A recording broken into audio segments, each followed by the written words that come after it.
নমস্কার বন্ধুরা।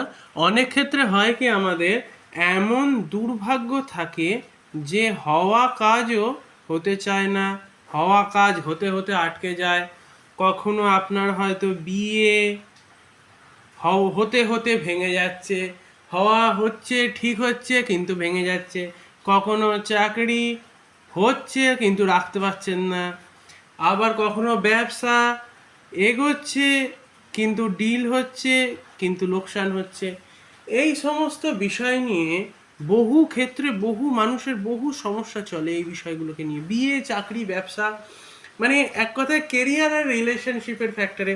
কারোর আবার প্রেম পছন্দ হচ্ছে, এগোচ্ছে, কিন্তু হাত ফসকে পালিয়ে যাওয়ার উপক্রম হচ্ছে।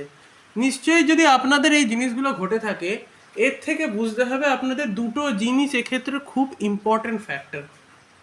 আপনার এই ঘরগুলির ওপর রাহু অথবা শনি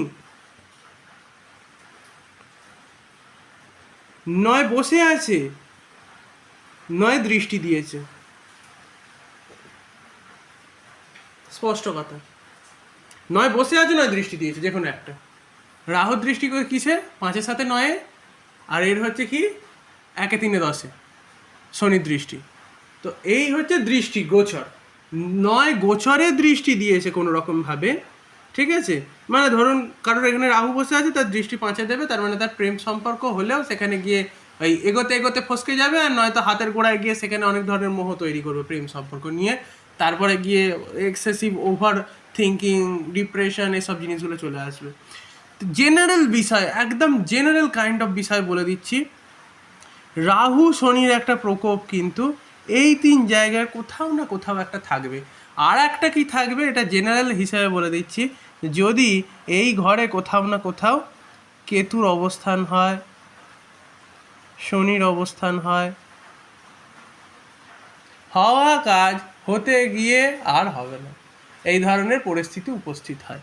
বহু ক্ষেত্রে এই ধরনের স্থিতি যখন উপস্থিত হয় তখন আমরা এটা ভেবেই পাই না যে কি করব। প্রথমত আমি একটা জিনিস জেনারেলি বলে দিই যে কেন।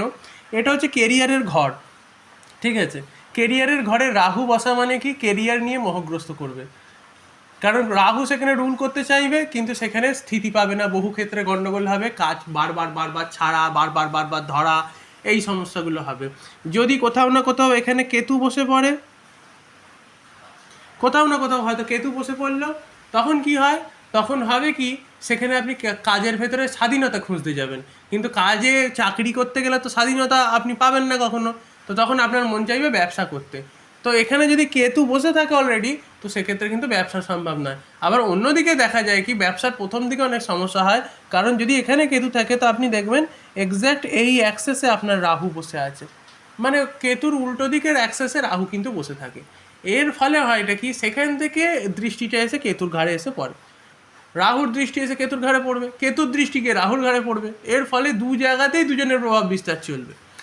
তো এই বিষয়গুলো জেনারেল কাইন্ডে থাকে, যার জন্য জেনারেল হিসাবে এইগুলো থাকে, যার জন্য হয় এটা কি, চাকরি ধরেও ধরতে পারছি না, চাকরি হচ্ছে না, এই ধরনের সমস্যা বহু ক্ষেত্রে হয়। এবারে আমি একটা সাধারণ উপায়ে আসবো। আমি বলে দিলাম বহু ক্ষেত্রে, মানে ভেবে নিন এই যে গ্রহগুলো বসে আছে এর ফলে প্রায় 90% ক্ষেত্রে এখানে প্রেম, ভবিষ্যৎ সন্তান, বিবাহ এটা নির্ভর করছে, এখানে বিয়ের ঘর নির্ভর করছে, কারণ এটা হচ্ছে বিয়ের স্থান, এটা হচ্ছে চাকরি বাকরি ব্যবসা ট্যাবসা থেকে শুরু করে এগুলো, আর এখানে হচ্ছে আকাঙ্ক্ষিত যে কোনো জিনিস। সেটা না হয় পরে আসুক আগে আসুক, আমি সেটা তাতে যাচ্ছি না। বেসিক্যালি এই এই দুই ঘর হচ্ছে কেরিয়ার আর রিলেশনশিপের ঘর, আর বেসিক্যালি লোকের প্রবলেম হয় কেরিয়ার আর রিলেশনশিপেই, তাই আমি সেই ব্যাপারটাতেই বেসিক্যালি যাব আজকে। শুধুমাত্র আমি কেন হয় বলবো না, আজকে জেনারেলি আমরা রেমিডিস নিয়ে আলোচনা করব। রেমিডিস কি হতে পারে, এখান থেকে বেরোনোর উপায় কি হতে পারে। যদি দেখেন যে আপনার চাকরি হচ্ছে না, বারবার চাকরি হচ্ছে কিন্তু আপনার চাকরি ছেড়ে যাচ্ছে, এই ধরনের ঘটনা ঘটছে, কোনো জায়গায় স্থিতি পাচ্ছেন না, কোনো জায়গায় আপনি বুঝতে পারছেন না আপনি কি করবেন, একটা জেনারেল আপনাকে একটা বার্তা দিই, সেটা হচ্ছে কাল ভৈরবের পুজো অথবা মহাকালীর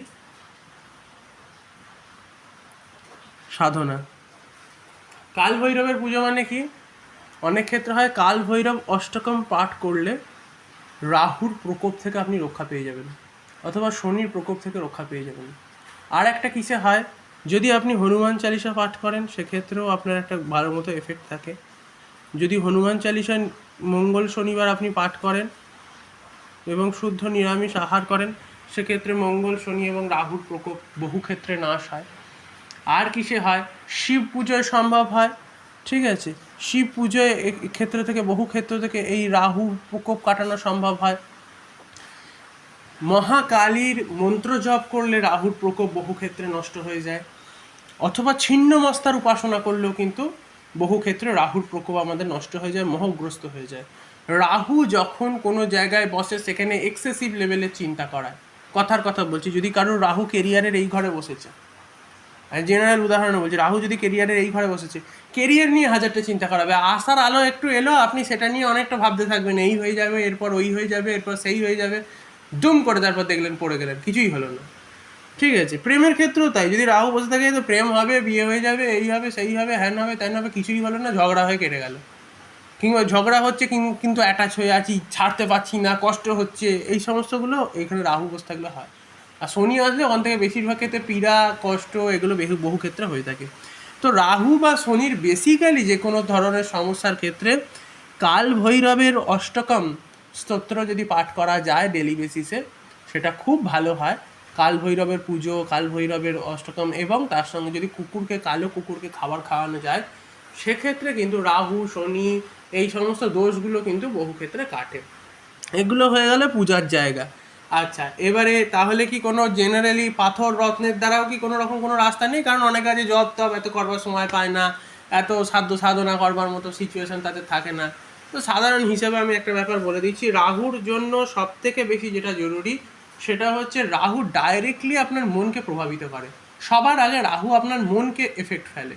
অতএব মন মানে আপনার চন্দ্রের প্রতিকার করবার প্রয়োজনীয়তা থাকে। চন্দ্র যত স্ট্রং হবে আপনি লক্ষ্য করে দেখবেন রাহু তত প্রভাব কম বিস্তার করতে পারবে। এটাকে কিন্তু একটা জিনিসকে গাঁট বেঁধে নিন, আপনি যেখানেই আপনার চন্দ্র অবস্থান করুক না কেন, চন্দ্র যত স্ট্রং হবে রাহুর প্রভাব তত লেস হবে, মানে তত কম হবে।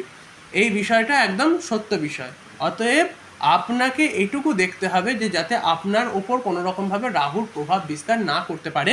সেই জন্য যদি চন্দ্রকে শক্তিশালী করা যায় কোনো রকমভাবে অথবা মুক্তর সঙ্গে সঙ্গে অনেক ক্ষেত্রে চন্দ্র শক্তিশালী করবার জন্য শিব পূজা কিংবা শিবের অভিষেক করলেও কিন্তু সেক্ষেত্রে ভালো। ঠিক আছে, যদি করা সম্ভব হয় শিবের অভিষেক, সেটুকু করলে ভালো হয়।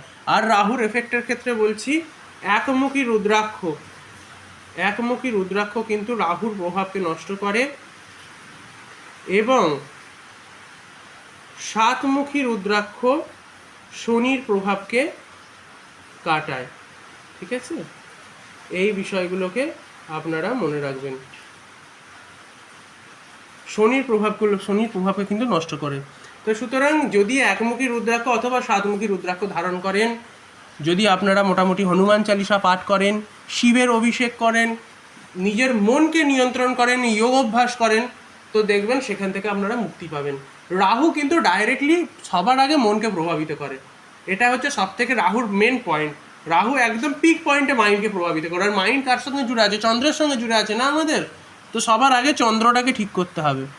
যদি চন্দ্র বসে থাকে, ধরুন এখানে রাহু বসে আছে 1 2 3 4 5, হয়তো এখানে চন্দ্র বসে আছে,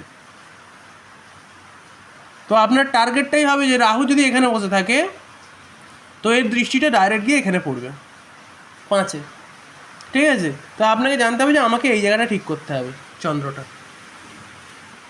চন্দ্রটাকে ঠিক করবার জন্য মুক্ত ধারণ করা যেতে পারে, শিবের অভিষেক করা যেতে পারে, যোগাভ্যাস, ধ্যান, মেডিটেশন ইত্যাদি বহু কিছু করে চন্দ্রকে শক্তিশালী করা যায়। চন্দ্রের জন্য ওম সম সোমায় নমঃ ইত্যাদি মন্ত্র জপ করা যেতে পারে, অথবা শিব মন্ত্র জপ করা যেতে পারে। চন্দ্র যদি ঠিক হয়, আপনাকে আমি একটা জেনারেল হিসাবে বলছি, রাহুর প্রভাব কিন্তু তাহলে কমতে বাধ্য। সেটা আপনার চাকরির জগতে হোক বা যে কোনো জগতে হোক, মেন প্রভাবটা কিন্তু রাহুই বিস্তার করে বিভিন্ন মায়া দিয়ে। মন যদি শক্তিশালী থাকে, আর একটা বিষয় হচ্ছে কি, যদি চন্দ্র শক্তিশালী না করতে পারেন তাহলে আমি একটা জেনারেল হিসাবে বলছি বুধকে শক্তিশালী করে দিন। অপমার্গের মূল বুধের জন্য খুব ভালো। এর জন্য আপনি কি করতে পারেন, অপমার্গের মূল ধারণ করতে পারেন, অথবা আর কি করতে পারেন বুধের জন্য। বুধের জন্য আপনি জেনারেলি আপনি এবারে এটা একটা যে কথা ভাবতে পারেন যে রাহু প্রভাব কমানোর জন্য এ বুধকে স্টেবিলাইজড করছে কেন। বুধ হচ্ছে বোধ শক্তি বা বুদ্ধি, আর রাহু হচ্ছে মায়া বা মোহ, যেটা বুদ্ধিকে ঘিরে ফেলে। আপনি যদি বুধ স্ট্রং করেন না, আপনার রাহু কন্ট্রোলে আসতে বাধ্য। রাহু আশপাশের সিচুয়েশনস হয়তো সেটা বিগড়ে থাকতে পারে, আপনার বুদ্ধি আর আপনার মন যদি আপনার বসে থাকে, চন্দ্র এবং বুধ যদি আপনার বসে থাকে, রাহু আপনার কিচ্ছু উকড়াতে পারবে না। এই যে জায়গাগুলো যদি আপনি মনে রাখেন, এই যে অপমার্গের মূল অথবা পান্না বহু ক্ষেত্রে যদি ধারণ করার হয়, যদি বুধের স্থান দুর্বল হয়, তো পান্নাও আপনি ধারণ করাতে পারেন। দেখবেন আপনার রাহুর প্রভাব কিন্তু বেশি পড়বে না, বা পড়লেও আপনার ওপর এফেক্ট সেরকম করে উঠতে পারছেন না। ঠিক আছে, অথবা বৃহস্পতি, অতিরিক্ত বৃহস্পতির প্রভাব বা অতিরিক্ত বৃহস্পতি ওই স্থানে যদি প্রকট হয়, তো সেক্ষেত্রে আপনি কিন্তু বেঁচে যাবেন। কিন্তু আমি সবথেকে বড় কথা বলবো, চন্দ্র আর বুধকে স্ট্রং করে দিন। রাহু ওখানে জায়গায় স্ট্রং হয়ে যেতে বাধ্য, রাহু ওখানে আটকে যেতে বাধ্য। রাহুর প্রভাব যে নেগেটিভ প্রভাব, সেই নেগেটিভ প্রভাব ওখানেই আটকে যাবে যদি চন্দ্র বুধ স্ট্রং হয়ে যায়। ঠিক আছে, তো এই সমস্ত বিষয়গুলোকে যদি আপনারা মনে রাখেন, আমার মনে হয় না যে বিশেষ কোনো সমস্যা হবে বলে। যে আপনি দেখবেন যদি এই সমস্ত সমস্যার সমাধান হয়, আপনার এই চাকরির সমস্যা মিটবে, ব্যবসার সমস্যা মিটবে, হওয়া বিয়ে যেটা হতে হতে আটকে যাচ্ছিল সেটা হয়ে যাবে, সেটা একটা সময় ঠিকঠাক জায়গায় সেট হয়ে যাবে। প্রেমে পড়ে থাকলে আপনার মন স্ট্রং হবে, আপনার বুদ্ধি ঠিক থাকবে, প্রেমটাকে ঠিকঠাক অপারেট করতে পারবেন, সম্পর্কটাকে ঠিকঠাক অপারেট করতে পারবেন, বিয়ে অবধি করাতে পারবেন। অতএব সব কিন্তু বেশ লক্ষ্য করে আছে কিন্তু এই চন্দ্র আর বুধের ওপর। এই দুটোকে স্ট্রং করুন, শনি রাহু ও অটোমেটিক ও জায়গায় দাঁড়াতে বাধ্য। যদি না হয় আমার কথা মিলিয়ে নেবেন।